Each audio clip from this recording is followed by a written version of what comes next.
बहुत समय पहले एक राज्य था जिसका नाम बीरगढ़ था। बीरगढ़ अपनी बहादुरी और अनुशासन के लिए प्रसिद्ध था। इस राज्य में एक महान योद्धा रहता था जिसका नाम अर्जुन था। वो केवल युद्ध कला में निपुण नहीं था, बल्कि उसकी बुद्धिमानता और नैतिकता भी उसे दूसरों से अलग बनाती थी। अर्जुन एक साधारण किसान परिवार में पैदा हुआ था। उसका जीवन संघर्षों से भरा हुआ था। जब वो छोटा था तो उसके गांव पर डाकुओं ने हमला कर दिया। उसने अपनी आंखों के सामने अपने माता पिता को खो दिया। इस घटना ने उसके दिल में न्याय और साहस की अग्नि प्रज्वलित की। अर्जुन ने बचपन से ही युद्ध कौशल सीखना शुरू किया। वो हर सुबह सूरज उगने से पहले अभ्यास करता और रात को तारों के नीचे ध्यान करता। उसके गुरु ने न ही केवल तलवारबाजी बल्कि धनु विद्या भी सिखाई, बल्कि ये भी सिखाया कि एक सच्चा योद्धा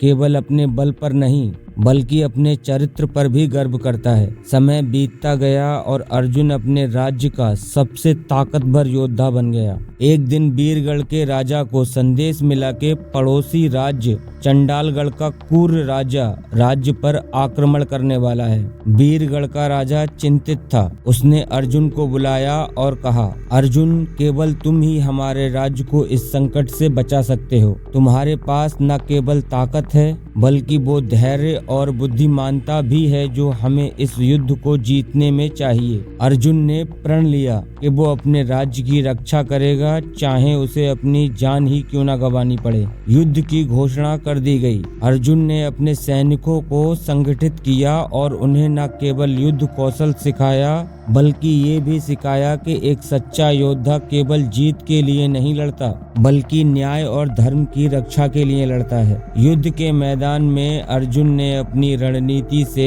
चंडालगढ़ के सैनिकों को चकित कर दिया। उसने न केवल शारीरिक बल का उपयोग किया बल्कि अपने विरोधियों की कमजोरियों को समझकर उनकी चालों को विफल कर दिया। युद्ध के बीच अर्जुन का सामना चंडालगढ़ के राजा से हुआ। राजा ने अर्जुन को चुनौती दी, यदि तुम सच्चे योद्धा हो तो मुझसे अकेले लड़ो। अर्जुन ने चुनौती स्वीकार कर ली। दोनों के बीच भयंकर युद्ध हुआ। अर्जुन ने राजा को परास्त कर दिया, लेकिन उसने उसे मारने की बजाय कहा, तुम्हारे जैसे शक्तिशाली व्यक्ति को मौत नहीं बल्कि पश्चाताप की आवश्यकता है। अगर तुमने अपनी ताकत का उपयोग लोगों की सेवा के लिए किया होता तो आज तुम एक महान राजा कहलाते। चंडालगढ़ का राजा अर्जुन की बातों से प्रभावित हुआ। उसने अर्जुन के सामने आत्मसमर्पण कर दिया और वादा किया कि अब वो किसी के साथ भी अन्याय नहीं करेगा। अर्जुन की इस विजय के बाद बीरगढ़ में उत्सव मनाया गया। राजा ने अर्जुन को राज्य का सर्वोत्तम सेनापति घोषित किया, लेकिन अर्जुन ने विनम्रता से कहा, मैं एक साधारण योद्धा हूँ। मेरा कर्तव्य है न्याय की रक्षा करना। ये विजय मेरी नहीं